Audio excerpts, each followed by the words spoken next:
નમસ્કાર, સ્વાગત છે આપનું એબીપી અસ્મિતા પર. હું છું આપની સાથે સીમા અને જે રીતે આ સોંગ વાગ્યું તેના ઉપરથી તમે સમજી જ ગયા હશો કે આજે સ્ટુડિયોમાં કોણ છે.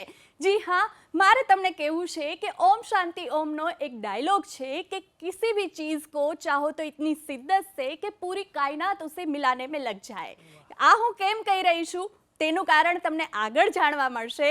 જી હા, અત્યારે અમારી સાથે સ્ટુડિયોમાં છે કપડાં મેચિંગ કરવા છે એટલે કે અલબેલો સોંગ છે તેના સિંગર કૌશિકભાઈ ભરવાડ. કૌશિકભાઈ, સ્વાગત છે આપનું. સાથે છે કો સિંગર હિનાબેન મીર અને જેમણે આ ગીત લખ્યું છે તે અનિલભાઈ મેર પણ આપણી સાથે જોડાયા છે. અનિલભાઈ, આપનું પણ સ્વાગત છે એબીપી અસ્મિતામાં.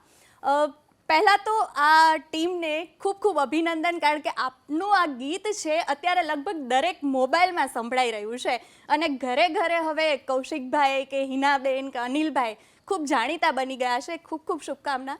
કૌશિકભાઈ, સૌથી પહેલાં હું આપને એ પૂછવા માંગીશ કે વાયરલ જબરજસ્ત થયું છે, રેકોર્ડ ક્યાં પહોંચ્યો?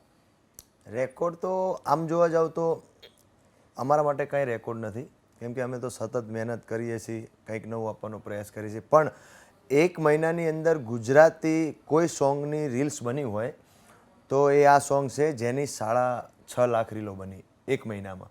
બીજું કે પર ડે એની 25,000 રીલ્સો આજ પણ બને છે. ટોટલ વ્યૂ એના 11 મિલિયન આવે છે અને હજી નવરાત્રી સુધી તો આ સોંગ ચાલશે જ. એમ જબરજસ્ત. નવરાત્રીમાં તો ધૂમ મચાવવાનું છે તમારું આ સોંગ. બાકી આપણે ચર્ચાઓ કરી ત્યાર પહેલા કૌશિકભાઈ એકવાર પાછું સાંભળવાનું મન થઈ ગયું છે અને તમે સ્ટુડિયોમાં છો તો તમે હિનાબેન સંભળાવી દો પહેલા ગીત. હિનાબેન શરૂઆત કરશે, પછી હું ક્રોસ લાઈન ગઈશ. ચોક્કસ. આજે હુડો ટીટોળો ને બહેણી દાંડીએ 3 તાલીમાં રમવું છે. આજે હુડો ટીટોળો ને બહેણી દાંડીએ 3 તાલીમાં રમવું છે.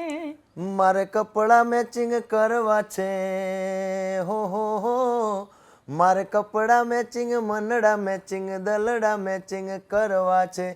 મારી મીઠુડી હારે મન મળે તો ભવના ફેરા પરવા છે. મારી મીઠુડી હારે મન મળે તો ભવના ફેરા પરવા છે.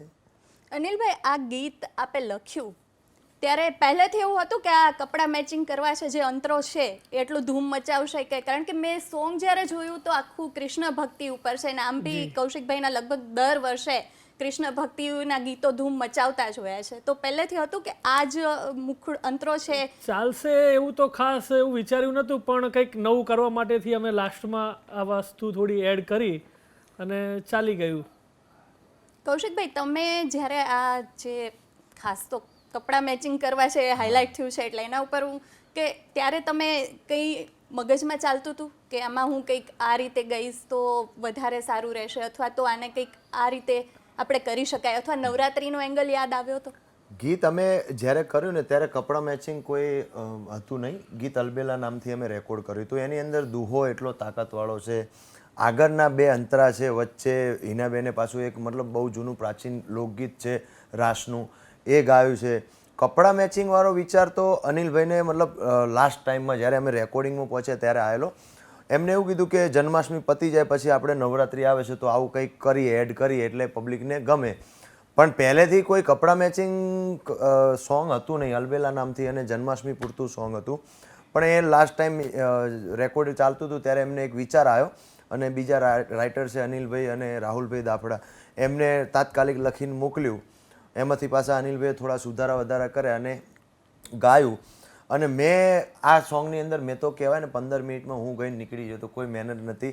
પણ ખબર નહીં હવે ભગવાન દ્વારકાધીશની કૃપાથી પબ્લિકે એટલો બધો પ્રેમ આપી દીધો છે આ સોંગને કે વાત જ પૂછો. મારા ઘણા બધા ગીતો હિટ છે, પણ આ સોંગે મારું કંઈક અલગ લેવલ ઊભું કર્યું. ના, હું કૌશિકભાઈ તમારી આ વાત છે ને એને થોડી ફેરવીશ કે તમે એવું કીધું કે હું તો 15 મિનિટમાં ગાઈને નીકળી ગયો, પણ છેલ્લા 10 વર્ષથી જે તમે ગીતો ગાવ છો ને, જે તમારી મહેનત છે ને, અને મેં જે શરૂઆતમાં કીધું ને કે તમારી જે મહેનત, તમારી ઈચ્છા શક્તિ એ દેખાય છે. અને બીજી વસ્તુ દ્વારકાધીશની તમે વાત કરી, અને આમ બી મેં જોયું છે કે તમારા મોસ્ટ ઓફ ગીતો દ્વારકાધીશ ઉપર છે, તો કંઈ ખાસ કનેક્શન છે?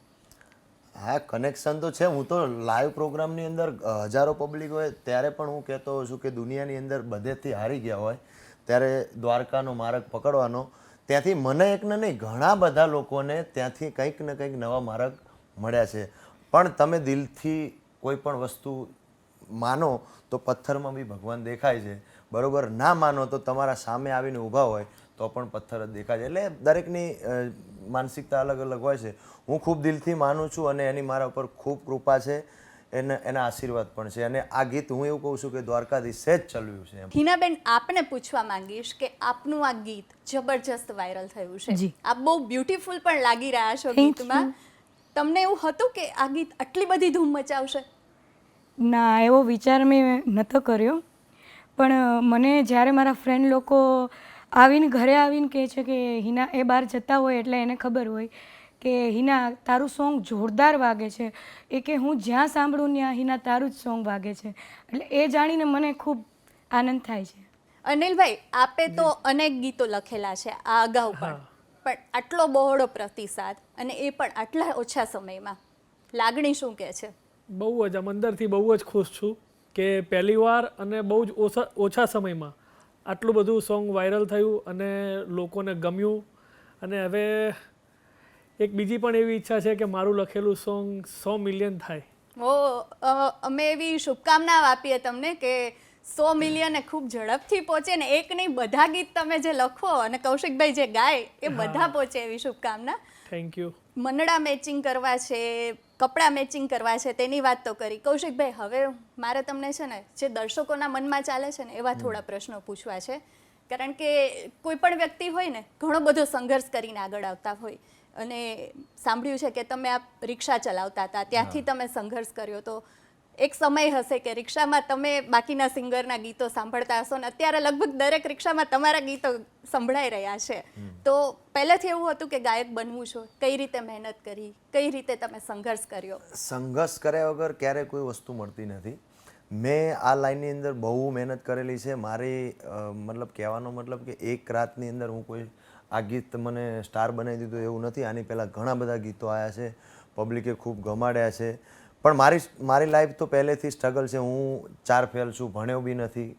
આર્થિક પરિસ્થિતિના કારણે ઘરમાં થોડી તકલીફ હતી, એ સમય ખરાબ હતો. એટલે પછી નોકરી કરી, રિક્ષા ચલાવી, ઘણા બધા દેશી ભાષામાં કહીએ ને કે ઘણા બધા કઠલા કર્યા. પણ આ લાઈનની અંદર કેવું હતું કે મારો અવાજ સારો હતો એટલે મને બધા ભાઈબંધ દોસ્તાર કહેતા યાર તારો અવાજ સારો છે, તું ગા, અને પબ્લિકને ગમે છે. એટલે મેં નાના મોટા પ્રોગ્રામ અમારા સમાજમાં થતા તો ગાતો, ક્યારેક મોકો મળી જાય. એ ટાઈમે બેન્ડનો જમાનો તો બેન્ડમાં ગાતા.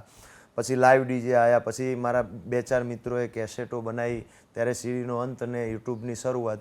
એટલે ધીમે ધીમે બધાનો સપોર્ટ મળતો રહ્યો. મારા બેકગ્રાઉન્ડમાં ઘણા બધા મિત્રોનો સપોર્ટ છે.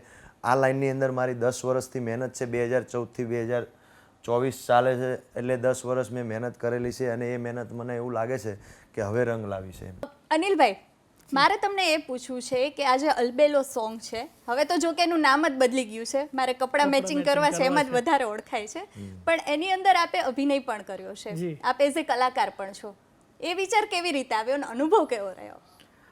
વિચાર તો એમાં એવું છે કે શોખ તો મને ખાસા ટાઈમથી હતો, પણ જ્યારે હું ને કૌશિકભાઈ મેં મારા સોંગની શરૂઆત કરી ત્યારે કૌશિકભાઈ કે એક કામ કરો, તમે જોડે જોડે થોડું એક્ટિંગની પણ ટ્રાય કરો. તો મને પણ થોડી ઈચ્છા થઈ કે હું એક્ટિંગ કરું. બરાબર. અને અનુભવ કેવો રહ્યો? મજા આવી કે પેલી લખવાની જે હોય? ના, મને તો બંને વસ્તુમાં ઇન્ટરેસ્ટ છે, લખવામાં પણ અને એક્ટિંગ કરવામાં પણ. ગમે તે સોંગ અમારા હોય, કૌશિકભાઈ કે હીરોમાં તમે જ રહેજો, તમને વધારે ઇન્ટરેસ્ટ છે. એટલે પાયલથી થયો ઘાયલ, કપડા મેચિંગ ભાગ 2, એની પણ 2 લાઈન તમને અહીંયાથી સંભળાવું. હો તારી ચૈણિયા ચોળીની કોરે છુપાયેલ પાયલ, એ તારા પાયલથી હું રે થયો ઘાયલ. હો તારા પાલવનો છેડો તારા દાંતે દબાયેલ પાયલ, એ તારા પગના પાયલથી થયો ઘાયલ. અત્યાર સુધી લોકોએ મતલબ કપડાં મેચિંગની અંદર રીલ્સો બનાવી, એકાબીજી કપડાં મેચિંગ કર્યા, હવે પાયલથી ઘાયલ થશે. એટલે ટૂંકમાં તમે આ નવરાત્રીમાં ખર્ચો જબરજસ્ત કરાવવાનો છો, કપડાં મેચિંગ કરાવશો, પાયલ લેવડાવશો. આ જે સપોર્ટ કર્યો આ સોંગમાં, એવો ને એવો સપોર્ટ કરશે તો બૂમ પડાવી દેશે. તમારું ફેવરેટ સોંગ કયું છે? તમે ઘણા બધા ગાયા છે એમાંથી.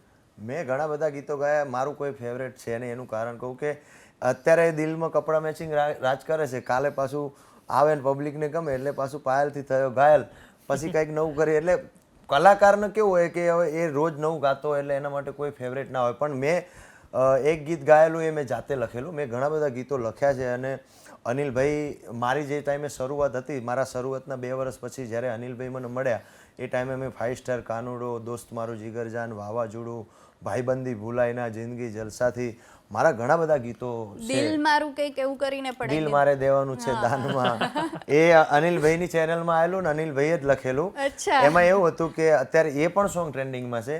ડાઈ છોકરી હોય તો કેજો કોઈના ધ્યાનમાં, એ લઈ જઈશ હું તો ભાઈ બંધો તમને મારી જાનમાં, દિલ મારે દેવાનું છે રાજી થઈને દાનમાં. જબરજસ્ત શબ્દો લખેલા છે આપણે. એ વિચાર ક્યાંથી દિલ દાનમાં દઈ દેવાનું છે? આવું ક્યાંક ને ક્યાંક વાંચ્યું હોય, પછી ક્યારેક એકલા બેઠા હોય તો વિચાર આવે કે આ શબ્દ સારો છે, આના ઉપર કંઈક કરવા જેવું છે. થેન્ક યુ સો મચ આપ ત્રણેયનો, ને આગળ પણ આપના સુંદર ગીતો અમારા સુધી પહોંચતા રહે ને આવી જ શુભકામનાઓ. આપ પ્રગતિ કરતા રહો, ભવિષ્યને લઈને અમારા તરફથી શુભકામનાઓ. Thank you. Thank you so much. તો દર્શક મિત્રો, જોયું આપે કે કઈ રીતે સંઘર્ષ કરીને 10 વર્ષનો સંઘર્ષ હતો અને ત્યાર પછી આ ગીત વાયરલ થયું છે. ને એવું નથી હો કે આ એક જ ગીત કૌશિકભાઈનું એવું છે જે સુપર ડુપર હિટ છે. આ સિવાય પણ બહુ બધા ગીતો એવા છે કે સુપર ડુપર હિટ થયેલા છે. હા, એ વાત અલગ છે કે ખૂબ ઓછા સમયમાં આટલી પ્રસિદ્ધિ મેળવી છે અને જે રીતે તેમણે કહ્યું કે સખત મહેનત અને સાથે જ સફળતા પછી પણ મહેનતને અંકબંધ રાખવાની છે ને એ જ કારણ છે કૌશિકભાઈ હોય, અનિલભાઈ હોય કે હિનાબેનની સફળતાનું. ફરી મળીશું, અત્યારે આપશો રજા. નમસ્કાર.